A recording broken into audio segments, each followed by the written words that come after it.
Hello, thanks for being here, and thanks for giving me a chance to present some of my schoolwork.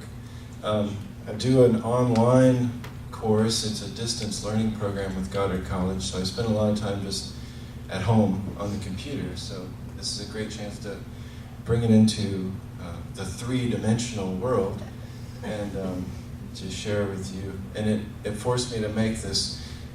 What was on the back, that was my special surprise mark. They weren't supposed to know. Sorry. So yeah, and it preparing for this forced me to organize my thoughts in a way I hadn't done before. And I had a lot of fun building this conceptual model, is what it's called, which I'll talk about towards the end of the first half of this presentation. And this is my first presentation, so I've never used PowerPoint, and that's not my computer. So if anything goes wrong, I have a password to get James's computer back on track, but I don't know how to do that. So if that happens, I might need somebody's help. I've been to one other conference. I've been to one other conference where I saw PowerPoint presentations, and the people just read what they had on the screen, and it seemed really redundant to me. But as I prepared, I realized the reason that I should do that is because I might get up here and completely go blank. And if it's written out, then I can just read it. So I have a lot of slides. I'm going to try to kind of blast through the first several slides so we can, and maybe as I get less nervous, I'll start being able to formulate sentences and stuff. The first few slides are, well, let me flip the sides here. Well, let me back up. And I probably will interrupt myself. And I feel like a stand-up comedian holding a microphone. It's the first time I've done this too. The title of my presentation is Institutionalized Persuasion and Residential Teen Treatment, Identifying Factors of Systematic Psychological Abuse and Coercion in Privately Operated Reform Programs.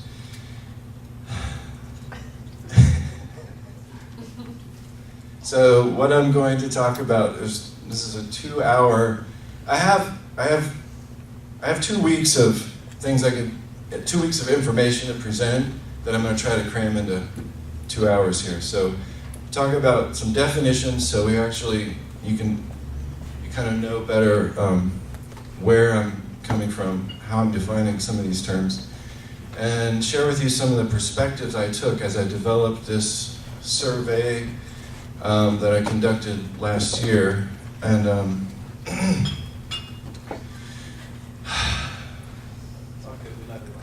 thanks. We love you too.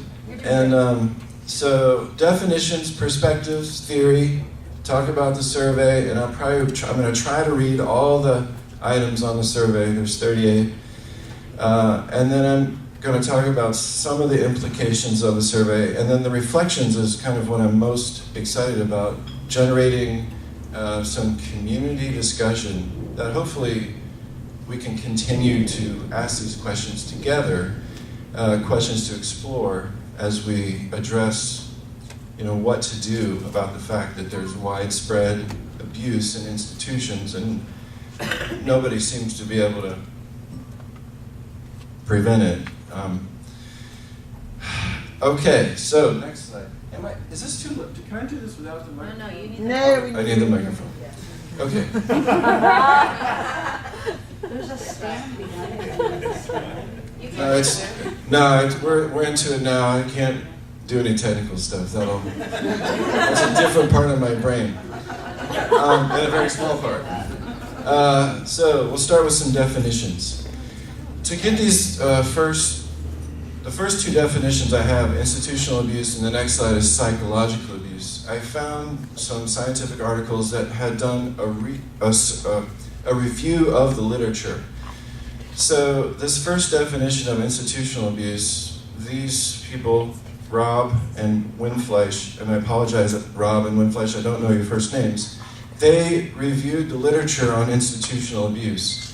And this is what they came up with as a as the categories or the defining characteristics of institutional abuse: physical maltreatment, sexual maltreatment, failure to provide, failure to supervise, emotional maltreatment, questionable moral behavior, harmful restraint or control, and setting up for failure. The definition of psychological abuse, I could talk for 2 hours just on this definition, because it's really, well, I'm going to interrupt myself and back up. So, cruelty demonstrated by verbal and nonverbal acts, repeated or singular, intended or not, from a close other in a position of power or responsibility over the child. These have potential for damaging the social, cognitive, emotional, or physical development of the child and are demonstrated by behaviors which are, and then I'll let you all read that if you want, the list. No, I'll read it. The characteristics are humiliating, degrading, extremely rejecting, depriving of valued objects, corrupting, exploiting, emotionally blackmailing, terrorizing, depriving of basic needs, inflicting marked distress, cognitively disorienting, complex psychological abuse. So when I first read that definition, I thought, oh, there's a description of a lot of residential teen treatment programs, and it happens to be the definition of psychological abuse. And then as I read this definition and read their article, one of the distinctions they make is that you don't define abuse by how much pain you are imposing. The definition, if you read it carefully, and they talk about this, it's the potential for impairing the development. So the child might not experience pain, but if there is the potential for impairing the development, that is psychologically abusive, and we all know that's illegal. So I don't know how to formulate it right now, my sentence, because I'm still I'm going to relax here in a minute. But somehow I think in that definition there's something really kind of critical to the reason we're here. I'll probably talk about that more in a second. Wow, I am so happy to be doing this. I'm not just nervous, I'm just so happy to have a microphone in my hand, I guess. So, the definition of coercion. I don't use the word coercion a lot, or brainwashing, because they are contentious phrases. As soon as you say brainwashing, a lot of people think you're talking about a cartoon character or something.